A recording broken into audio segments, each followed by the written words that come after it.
Hi, everyone. But just kind of very quickly, so Tower of David Museum has nothing to do with King David, right? It was built about 1,000 years, well, maybe a little bit less than that, after King David even lived. So we are talking here first century Common Era, times of King Herod, who, apart from killing the innocent, um, we know the story from the New Testament, right? And he also is known in the Middle East, is known as the great builder, the one who rebuilt and extended the second temple. What you're looking at is the old city layout, and within its walls, but these walls are actually from the 16th century. They were built by Suleiman the Magnificent in times of, well, the Ottoman rule, almost immediately after the Ottomans conquered the Holy Land. And the walls, well, even though they were built by Suleiman the Magnificent, it doesn't mean there had been nothing before that. And a lot of stones in the walls are actually coming, they used for the second time, and they obviously built on top of something else. In many cases, they basically follow the previous outline. In some cases, not. But what we have now is the result of many, many, many centuries of construction and planning and fortification. So let me show you just a few more things.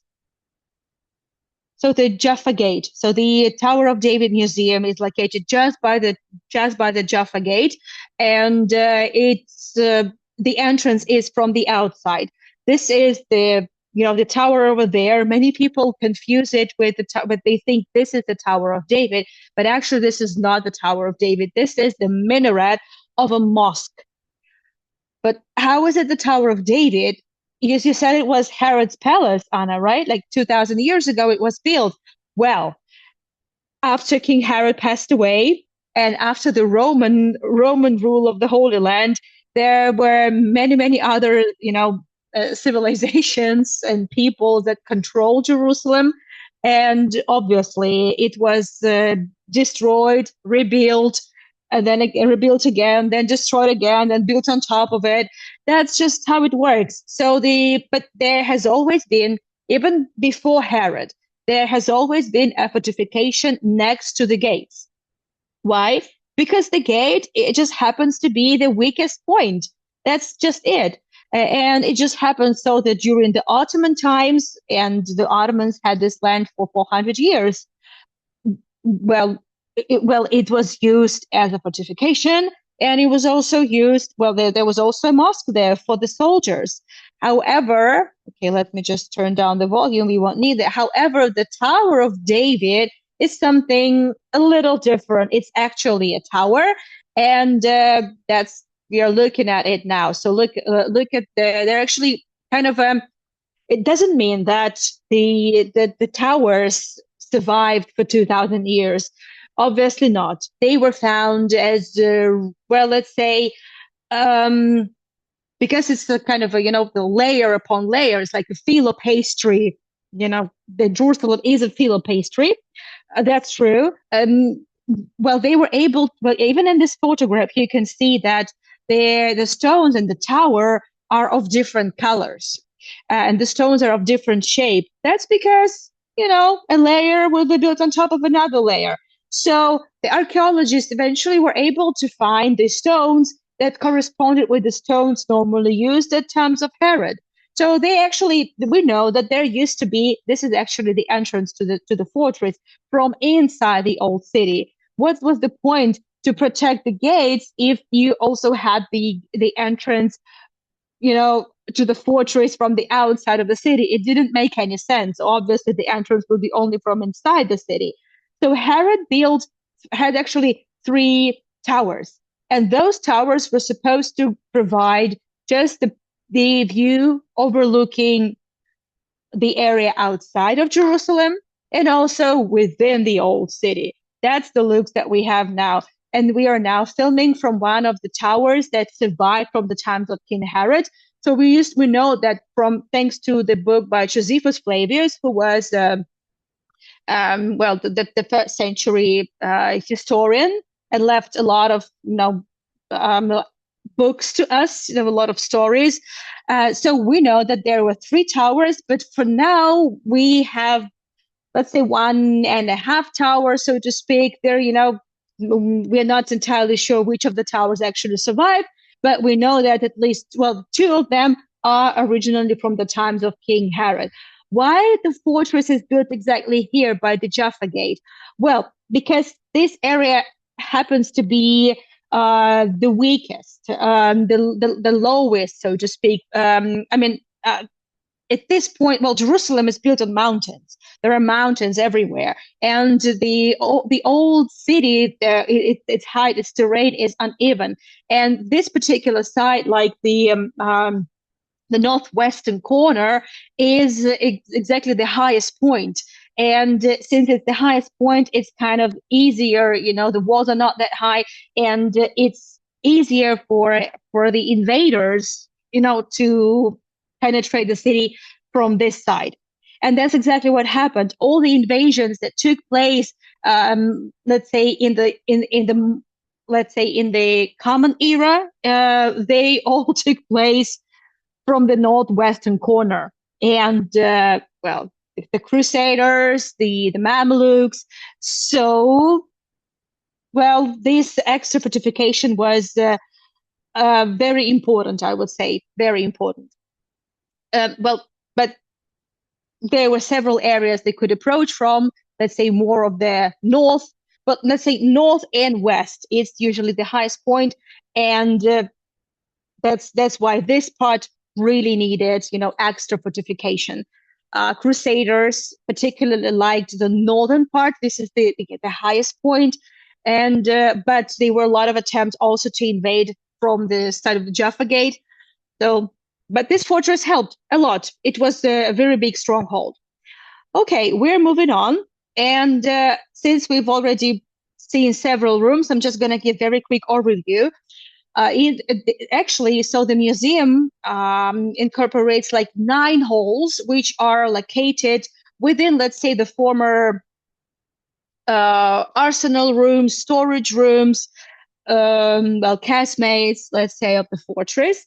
And it gives you the history of the Holy Land from the very beginning, right? And I also probably need to explain why this museum is called, why this place is called the Tower of David, because actually it goes back to the Byzantine times. The Byzantine pilgrims, we're talking 4th, 5th, 6th century, the Byzantine the pilgrims, Christian pilgrims, as they approached Jerusalem, and they approached, well, so called from the side of the Jaffa Gate, because the pilgrims arrived by sea, Jaffa, and then from Jaffa they also took several days to get to Jerusalem. They were tired, and then they saw and then they saw towers, and they immediately thought that was the city of David, right, the King David. However, now we know that the city of David was nowhere near that part.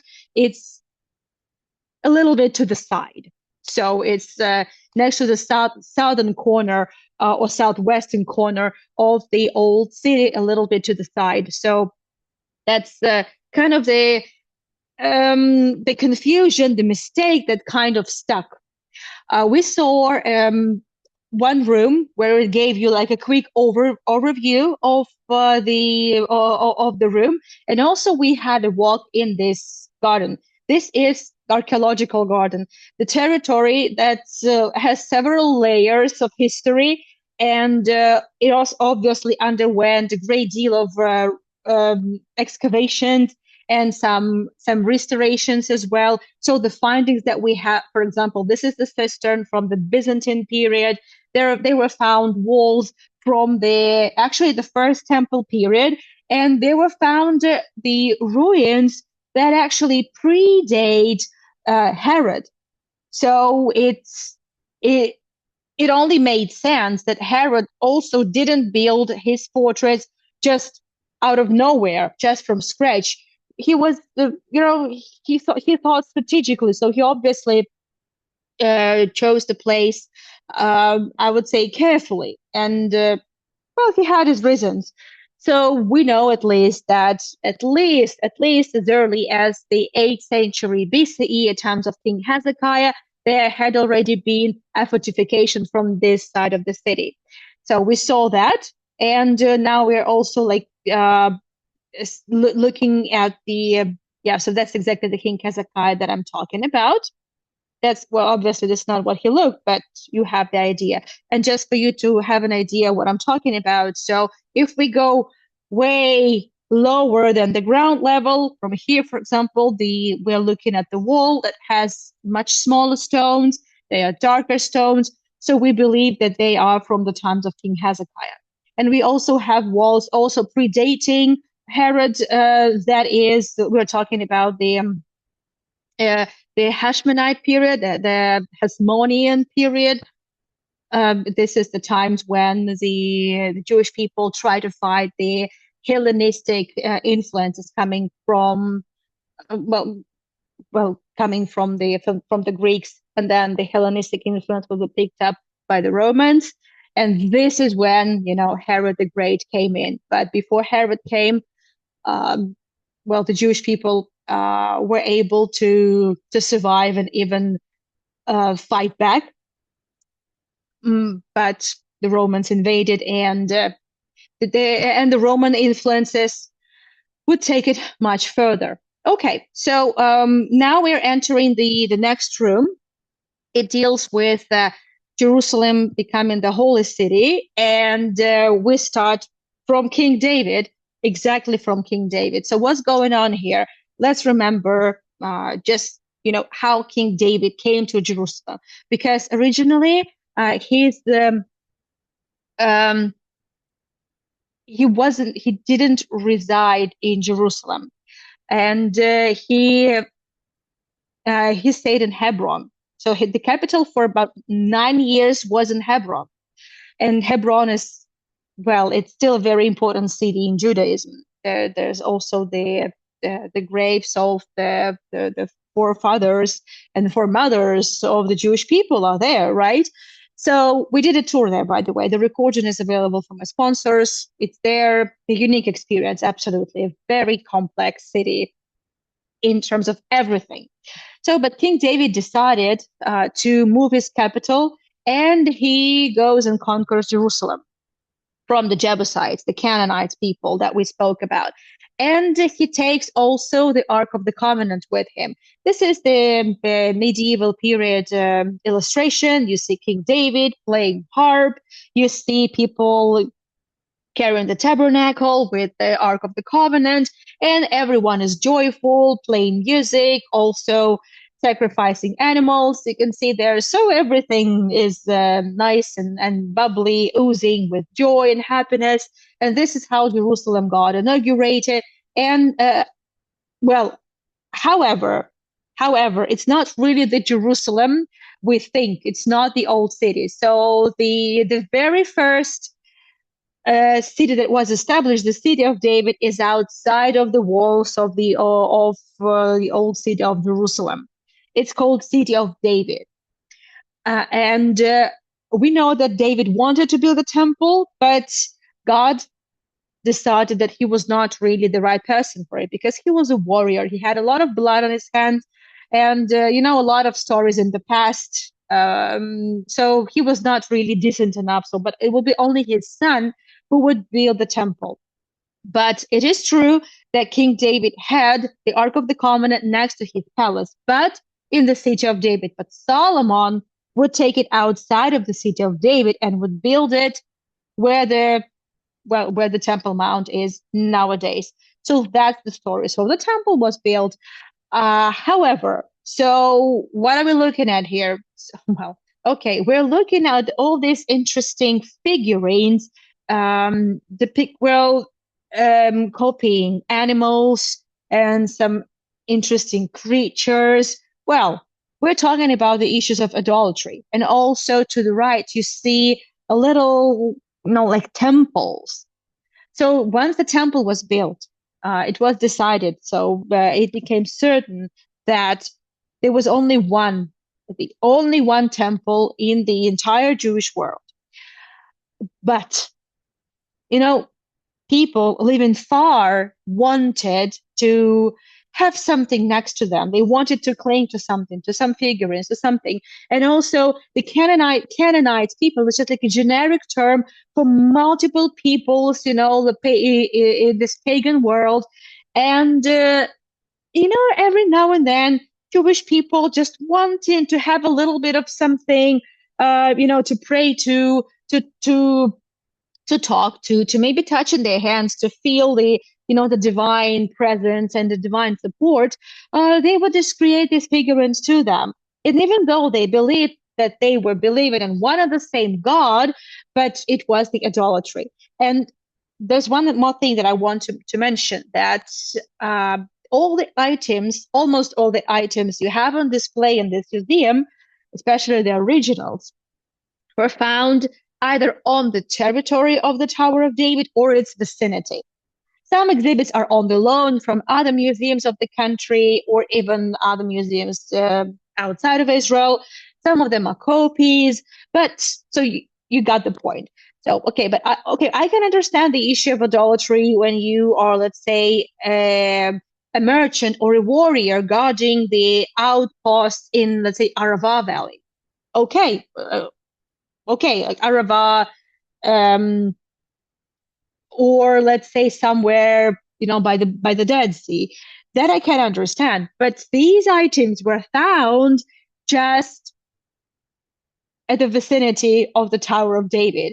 That's interesting. So indeed, there were a lot of cases that, well, Jewish people practicing idolatry, and these little temples are actually kind of the home versions of the temple. Yeah.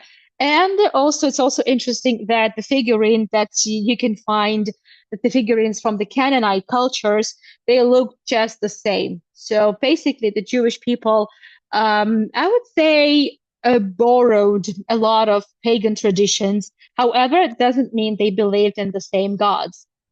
No, it was at that point, it was already a different story, but you got the point. They were found, by the way, on the south of Israel. In Arava, they were found. Well, not only the Arava, actually, several other places in the south. They were found exactly this kind of the smaller versions of the temple, with also, some substances, well, the residues of some substances, herbs, causing hallucinations, and all these things. So yes, it was practiced. It was practiced, and that's why during let's say the first millennia BCE, the fight against the idolatry was a very big issue for the kings of Judah. That is true. That is true. Anyway, so we move on, and well, I'm not going to be talking about each and every exhibit, but we're going to be talking about some of the important ones. 586 BCE. So the first temple was destroyed by the Babylonians, headed by the Nebuchadnezzar. A lot of Jews are taken to Babylon, and just about a decade later, the Babylon is conquered by Persians, and they are headed by Cyrus the Great. So Cyrus the Great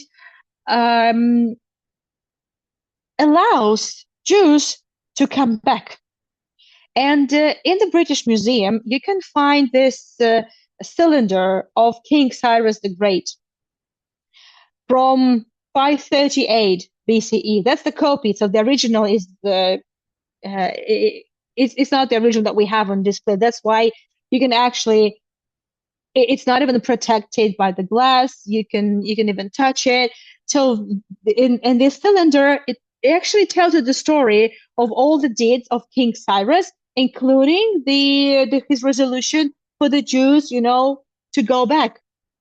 Some Jews stayed, many of them returned and would rebuild the temple. And okay, we know that there are two temples, but there are actually two versions of the second temple, and we are not yet at times of Herod. So this is just the view overlooking the entrance, overlooking the Jaffa Gate, the entrance for the cars. We go back. So next, let's say five 530s, the return takes place, they come back, and then the temple was rebuilt. What are we looking at here? So this is the replica, actually an enlarged version of a coin with a menorah. The coins were really tiny. I think you can see it here. Let me just check if I have it, if I caught it on the camera. So you can see next to these enlarged versions of the coins, you can see also the mold. So the coins were actually very small. They were way smaller than the coins we have now. Probably the smallest coins would be of the size of the regular coins that were used at that point. So in these coins, well, they just created the larger versions of the coins, so you could see, let's say, in detail the menorahs. So what's going on here? So remember, I just mentioned the Hasmoneans, right? I just mentioned the 2nd century BCE. I showed you, well, when we walked in the garden, I explained to you the story that in the 2nd century BC, so prior to Herod, the Jewish people went through just one of the, let's say, well, a crisis. Just a second. Okay. There was the growing, let's say, influence of the Hellenistic culture. So when the Greeks came, headed by Alexander the Great, in 330s BCE, from the start it was great. Jews really liked Alexander the Great. Alexander the Great offered autonomy, a lot of independence to the Holy Land, and respected the Jewish people. And that's exactly why Alexander became actually an okay name for Jewish babies ever since then. But after Alexander the Great died and his empire was split into two, the Seleucid influence was growing, and eventually it prevailed over the Ptolemies in the region. And little by little, the Greeks started prohibiting many things, imposed a lot of restrictions on the Jewish people, and a lot of Jewish people kind of caved in and stopped following kashrut, like kind of being flexible. So the Hasmoneans decided to fight against that, and they were able to oust the Greeks for some time, and until the Romans came. So when the Hasmoneans ruled, they would mint the coins. They were able to get the temple to themselves. That was prior to that had been defiled by the Greeks, or one could say by the Hellenes. And I just want to go back a little bit to the coins. Yeah, to just a nice photo I sourced from the internet because my video wasn't that great. And this is when these coins during the Hasmonean period were released, and they would be in use up until the arrival of the Romans. So they see the menorah as the symbol, because in the temple there was a menorah, right? So when the Hasmoneans were able to oust the Greeks, they re-sanctified the temple that had been defiled. And to do that, they had to light the menorahs. And so that's the story. The story of Hanukkah is about that. I'm not going into details now. So you get the point. So menorahs was a statement. So it was a big symbol. We'll be getting back to menorahs. Don't worry, that's true. But let's talk about something else that was important during the times of the Hasmoneans still. So we are talking the 2nd and the 3rd century BCE here, until the arrivals of the Romans and Herod. also the issue of purity, because for about 100, for over 100 of years, this Hellenistic influence destroyed a lot of the Jewish identity with a lot of people. So the issue of purity was a big deal. And for the purity, to maintain purity, especially to prevent the contamination of, let's say, the dairy and the meat, well, the cutlery, the dishes, they were very important. So there were a lot of stone dishes used, stone vessels, because the stones do not absorb the particles from food, and it can be used for either dairy or meat. That doesn't matter. So, and there were found a lot of the stone vessels and dishes around the vicinity of the Tower of David and on the territory. So you have some of those. Here next to it is the ossuary, right? Also, this burial technique was very popular at that time, when the body of the deceased was placed for 1 year, just to wait for the flesh to decay, and then the family of the deceased would come back the next year, take the bones, and place them in this bone box or ossuary. And that was reasonable, rational, saved a lot of space, because the ossuaries would be just as big as the longest, the biggest bone in a human body. That's basically it. It's just a very common practice. Was popular for several centuries before Common Era, and also after the Common Era. Yeah, in the Common Era. Sorry. So this is Herod the Great, in case you're interested. However, we don't know really what he looked like. This is a much later illustration, obviously. So, but anyway, we spoke a lot about Herod. We visited a lot of his properties in Masada. In where else did we go together? I'm trying to remember where we went together. Okay, Masada, yes. In the south. I think we actually. Okay, so anyway, let's get back to the story. We must have been somewhere else with you. Anyway, so Herod the Great comes in. So the Romans conquer. Hasmoneans are long gone by then, and Herod decides to rebuild, extend the temple, and he did that. So the second temple, when the one that was originally constructed in the 6th century after the destruction by the Babylonians, was much smaller, and well, it looked a little bit makeshift, nothing compared to what had been built by Solomon. But Herod definitely outdid Solomon, and what you can see, and I'm going to walk around a little bit. This is what the temple looked like.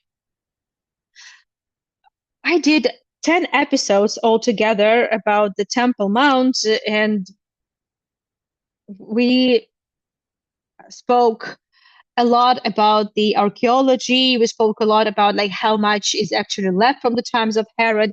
We have a lot of descriptions with regards to like what kind of rooms, what kind of sections were. So I'm not going into details about it now, because it would be just such a waste of time, because we did that in details. But even without the archaeological excavations allowed at this point, there is still so much that can be found just with a naked eye, and also because at some point in the 19th century and some period of the 20th century, there were some excavations or repair works that were carried out that exposed big parts of what's actually underground. But even on the ground, there's still a lot that can be seen if you know where to look at it. Anyway, we also see these menorahs on the oil lamps, on small pendants, and other items. They also are menorahs, but they are menorahs that are already date to the second century, third century Common Era. What's going on here? Why are these why are these, why are these menorahs here? So we spoke a lot about menorahs, right? And I told you we will be coming back. So remember, there was a menorah in the temple, right? So the Hasmoneans came, right? And then they re-sanctified the temple that had been defiled by the Greeks. So year 70 AD, luckily Herod had already died by that. He had died way before that. The very yes, probably around the year 4 BCE. Some claim it could be around like the year 1 Common Era. Well, that's kind of really tricky because depending on that, the story of the massacre of innocents gets a little bit tricky because we might really have a gap of 4 years, right? But we're not getting into this. We're getting into a different story. So, year 70 AD, the temple was destroyed and looted, and all the spoils of war were eventually taken to Rome. In Rome, you can find the Arch of Titus. I'm pretty sure many of you, well, at least some of you have been to Rome and you may have seen it because it's one of the must-sees in Rome for sure. So in this Arch of Titus, um, you can find on one of the sides from the inside of the arch. I haven't been there, so unfortunately, but I'm hoping to make up for it as soon as I can. You can find this relief. So you see the Romans, you see the people that are, well, some, you can see that some of them, don't have hands, don't have arms, but some of them are slaves. And these people are carrying tablets and they are carrying the menorah. So a lot of items, a lot of precious items, including the menorah, were stolen. A lot of golden items were stolen. Jewels were stolen. And up until now, we don't know where they are. But a lot of distinguished researchers, historians, believe that it was exactly thanks to the spoils of war, thanks to the items that were taken from the temple, with the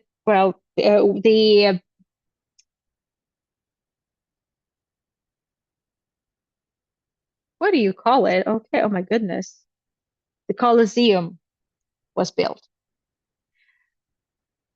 It's a theory. Some claim that the spoils of war are still somewhere in the Vatican. I have no idea, to be honest.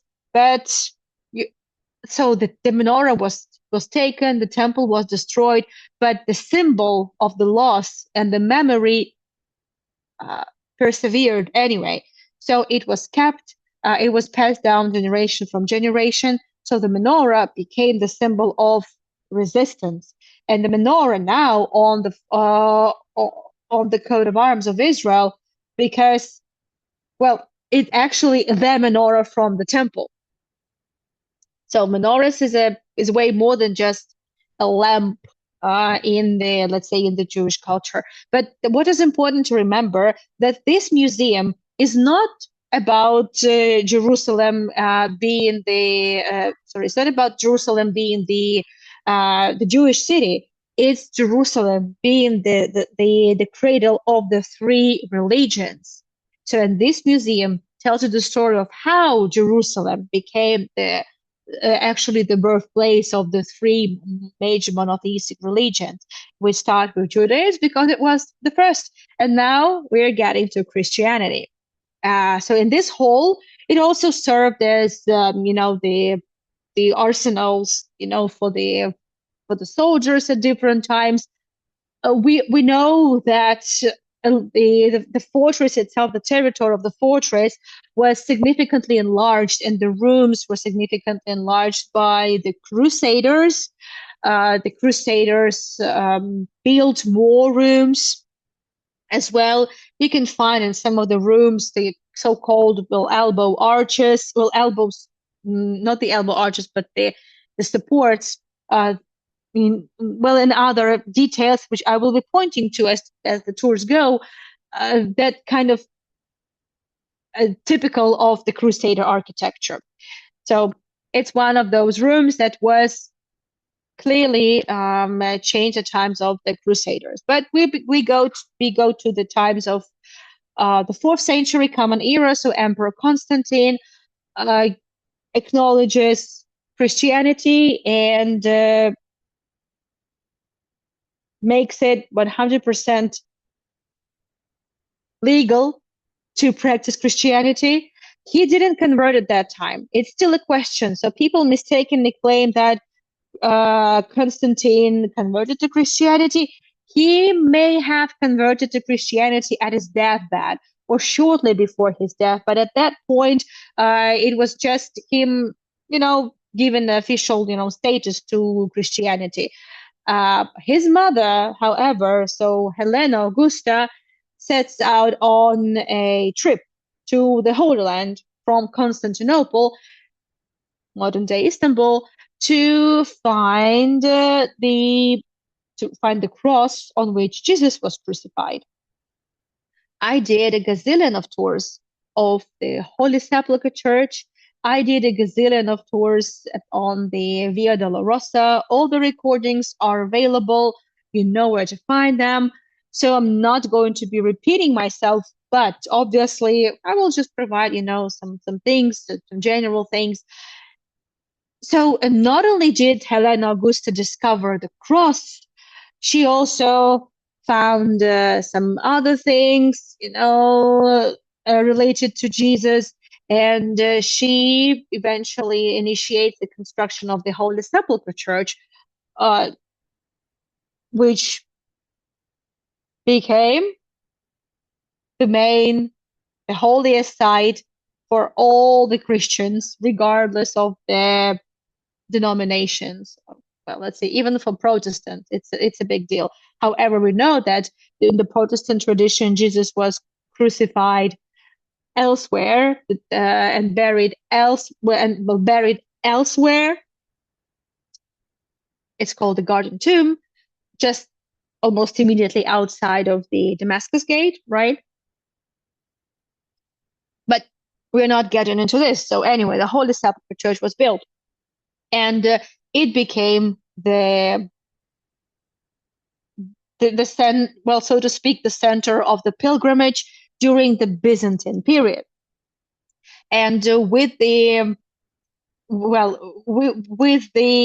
rise of the pilgrimage, the souvenirs market picked up really quickly. So before that, we saw oil lamps with menorahs that also, well, in exile, it was oil lamps was the only source of light, during the night, generally in the household.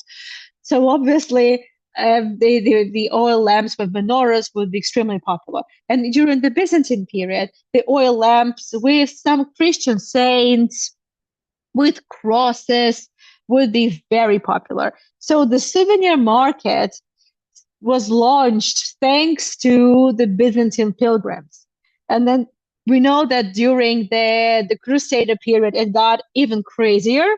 And then in the 19th century, second half of the 19th century, when the Ottomans opened the Holy Land for Europeans and on the Western cultures, this is when the group tourism, the mass tourism, also was launched. So actually, it's all thanks to pilgrimage. It's all thanks to that.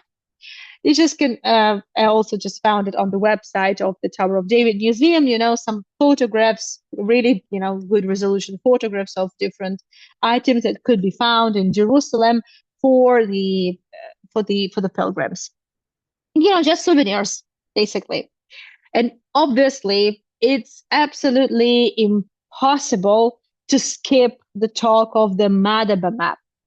If you have seen my tours of for the Holy Land, you must have heard of the Madaba map maybe a million of times, but I need to say it again. So Madaba map was found in the town of Madaba, modern day Jordan, and it was found on the floor of a church of around the 6th century.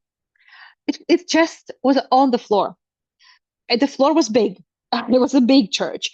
Um, Unfortunately, only parts of the mosaic survived, but the most important part of the mosaic survived. That is Jerusalem, and it's quite detailed actually. But it's the map of the Christian world. There are no really, Jewish sites placed there. And then somebody asked, where are the Muslim sites? Islam wasn't born at that point. Well, um, it wasn't born at that point. We're talking 6th century. Islam would be born in the 7th century. So, but it's the map of the Christian world, which is okay because we still have the most important part with us. We have the map of Jerusalem. It's highlighted over there. And yeah, and that's how it was found. That's just how it was found. This photo, by the way, can be found in Wikipedia. That's the map of Jerusalem. And I have shown it so many times, not because I love mosaics or I don't know, thousand and a half, years old maps. No, but it's because that you can still find, it's a quite detailed map. You can still find a lot of items and the same roads. Now,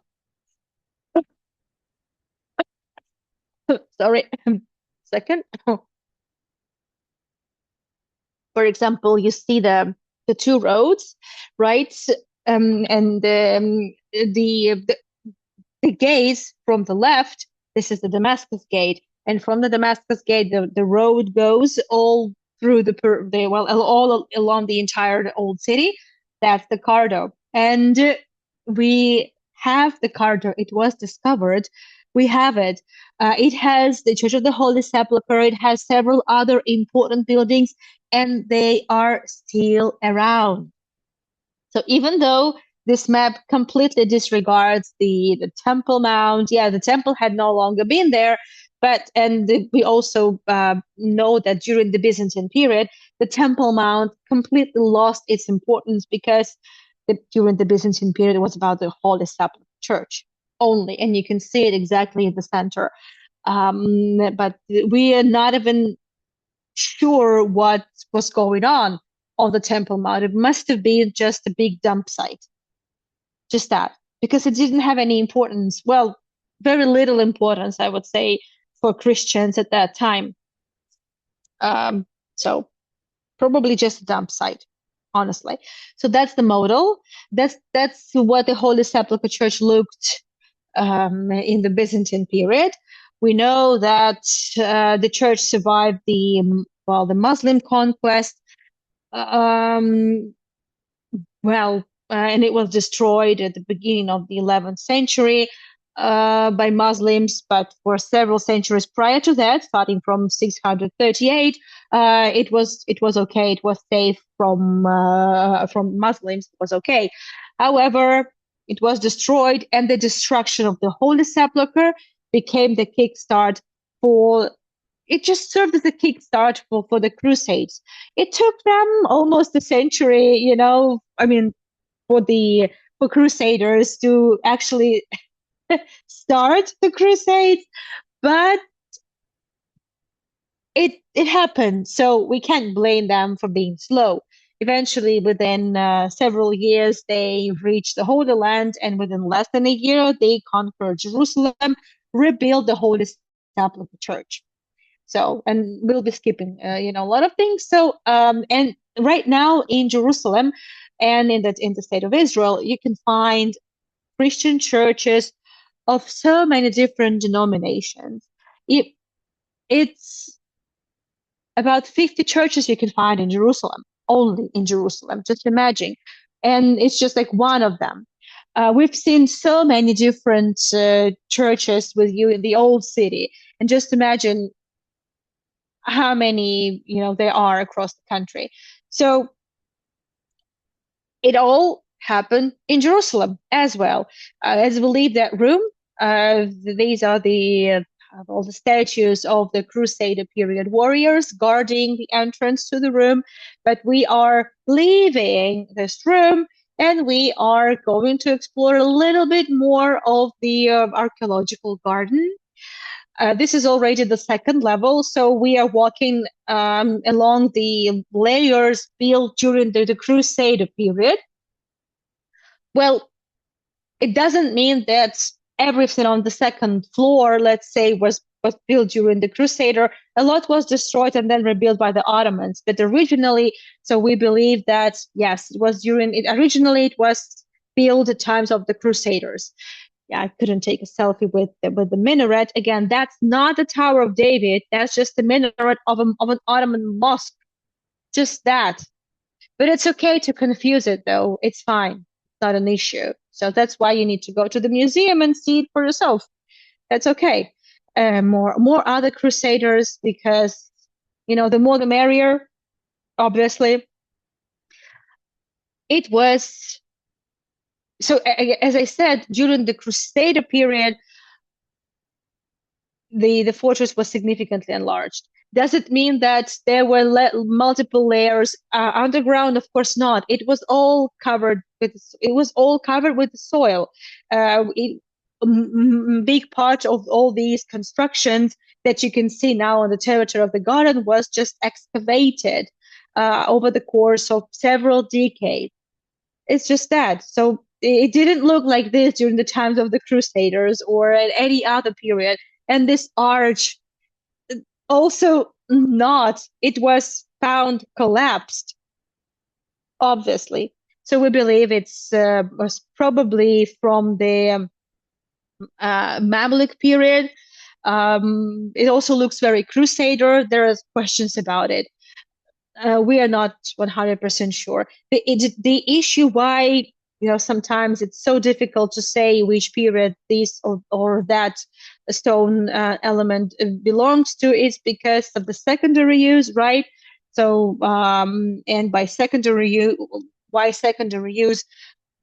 Because why would you need to go and buy new construction materials and export export them, import them to you if you already have all that under your own nose, and you can't do really carbon 14 for stones.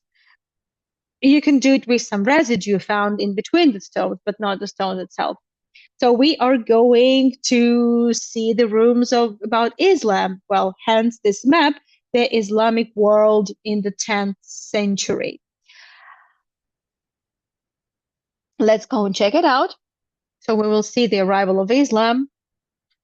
Again, 7th century Common Era. This is when Islam originated.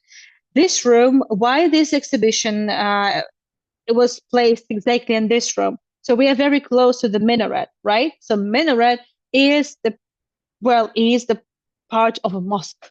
So this particular room served as a mosque, at least during the Ottoman period. But actually, it is believed that it served as a mosque starting from even much earlier period, the beginning of the second Islamic period after the Crusaders. We're talking here the end of the 12th century.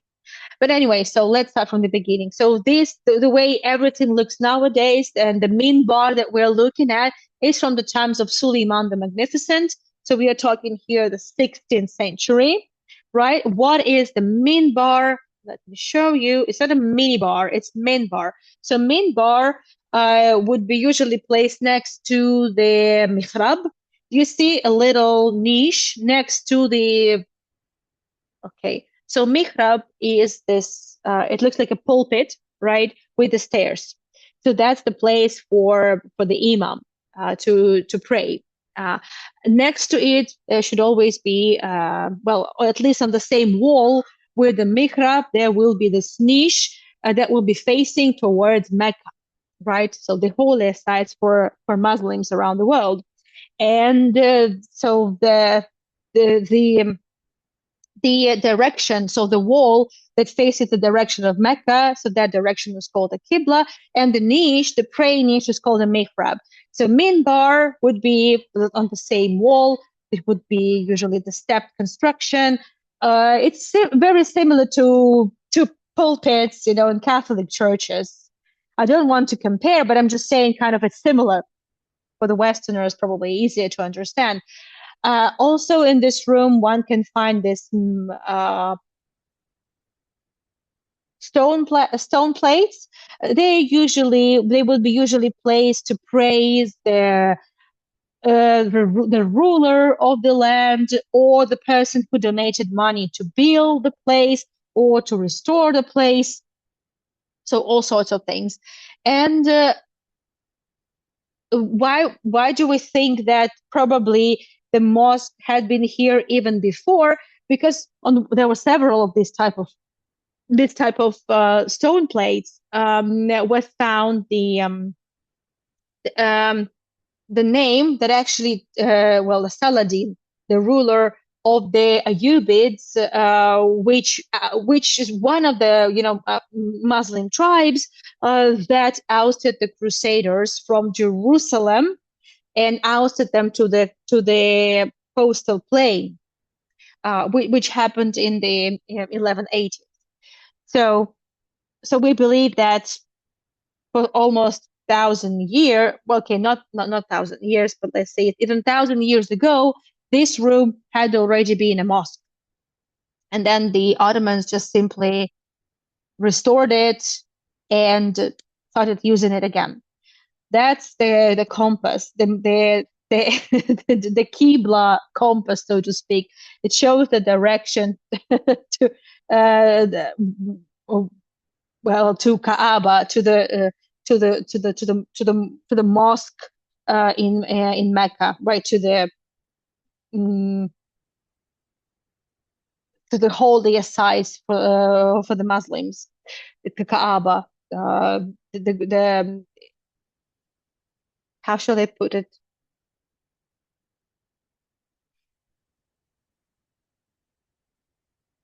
Okay, I'll get back to it. It's just this word slipped my mind. I'm just trying to make sure I don't overrun now, but I want to make sure I just show you this room at least for a couple more minutes. So this was the compass showing the direction of the Qibla, so the direction of Mecca, and in Mecca, the Kaaba, the holiest site, and the minbar would always be facing the minbar would always be facing the Kaaba.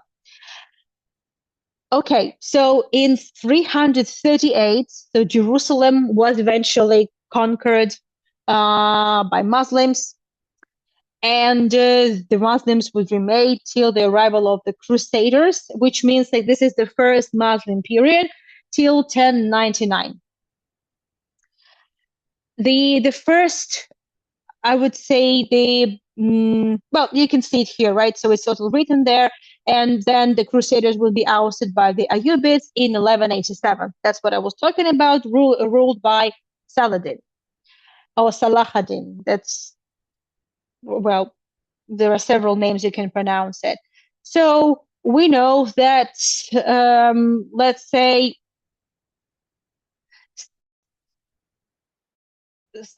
starting from the Umayyad caliphs, well, almost immediately once the Muslims came, almost immediately the caliphate period begins, and the Umayyad caliphs would be ruling the city from 661 Common Era, and they built a lot of monumental structures in general on the Temple Mount, and also around the Temple Mount. We spoke about, I showed you some of the Umayyad palaces. And I think this is where we're going to wrap it up, because next time I will be showing you some of the palaces that were built at that period, because there are some absolutely remarkable examples of the Umayyad architecture.